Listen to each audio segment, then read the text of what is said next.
अस्सलामुअलैकुम मोहतरम नाजरीन। मैं रिक्शे से उस हसीना के घर के बाहर उतर गया था।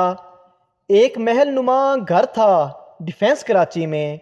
मेन गेट खुला था। मैं अंदर दाखिल हो गया।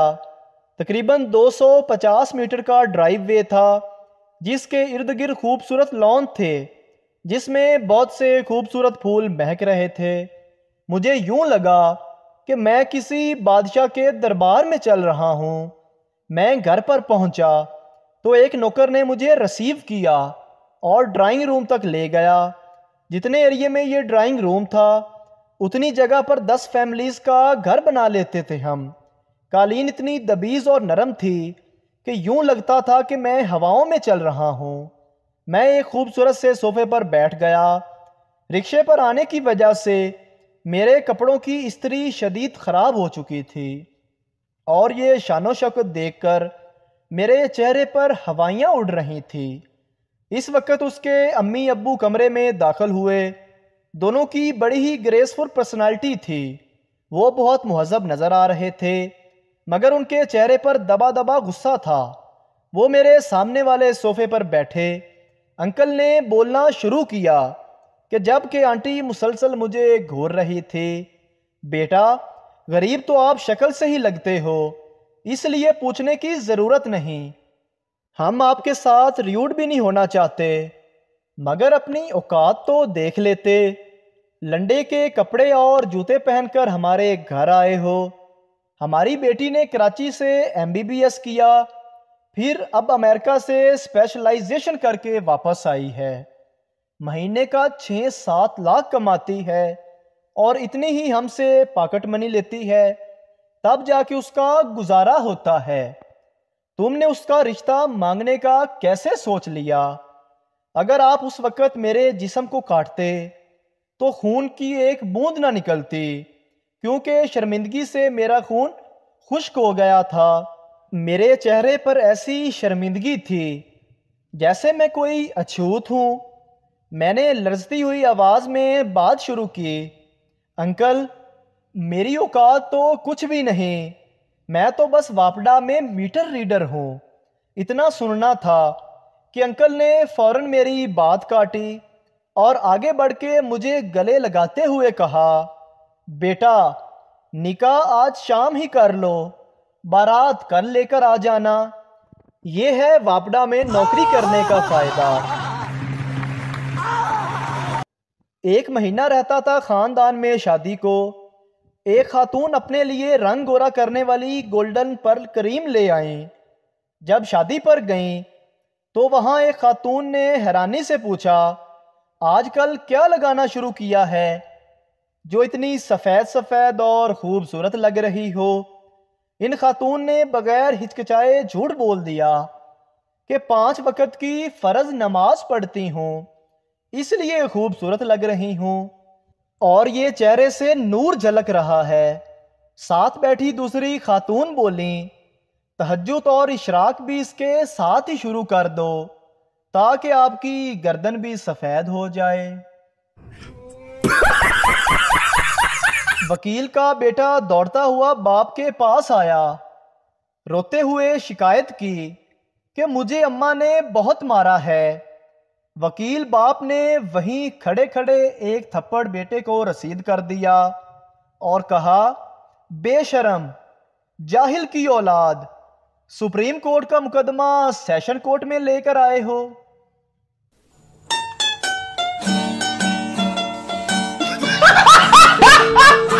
एक बुजुर्ग ऑपरेशन टेबल पर लेटे थे।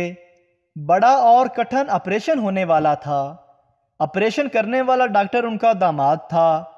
जब डॉक्टर दामाद ऑपरेशन थिएटर में आया तो बुजुर्ग ने बड़े प्यार से दामाद का हाथ पकड़ा और कहा, बेटा मैं जानता हूँ तुम मुझे कुछ नहीं होने दोगे, पर अगर कुछ अनहोनी हो गई तो तुम्हारी सास तुम्हारे साथ ही रहेगी, इस बात का ख्याल रखना।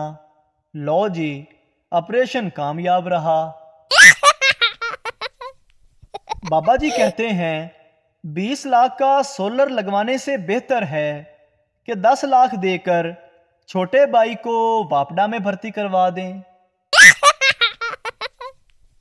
आज एक लड़की फेसबुक इनबॉक्स में बोली, मुझे 100 रुपए का बैलेंस चाहिए। मैंने भी मजाक में बोल दिया, बहन मैं भी लड़की हूँ, सिर्फ आईडी लड़के वाली बनाई हुई है, लड़कों से बचने के लिए। बस वो जज्बात काबू में ना रख सका और बोला, मेरा नाम हाजी सनाउल्लाह है, कुछ भी ज़रूरत हो तो मुझे ज़रूर बताना। ट्रेनिंग के दौरान एक अफिसर ने एक सिपाही से पूछा, रब नवाज तुम्हारे हाथ में क्या है? रब नवाज ने जवाब दिया, सर ये बंदूक है। अफिसर बोला, ये सिर्फ बंदूक नहीं है रब नवाज, ये तुम्हारी इज्जत है, तुम्हारी शान है, ये तुम्हारी माँ है, माँ। अफिसर दूसरे सिपाही से पूछने लगा, गुल खान तुम्हारे हाथ में क्या है? गुल खान बोला, सर ये रब नवाज की माँ है और हमारा खाला लगता है। अंग्रेज माँ परेशान थी कि अपने बेटे को उसके कुत्ते की मरने की खबर कैसे देगी कि उसका कुत्ता पैडी एक गाड़ी के नीचे आकर कुचला गया था। बच्चा जब स्कूल से आया तो माँ ने हिचकिचाते हुए कहा, आज एक तेज रफ्तार गाड़ी ने पैडी को कुचल दिया है।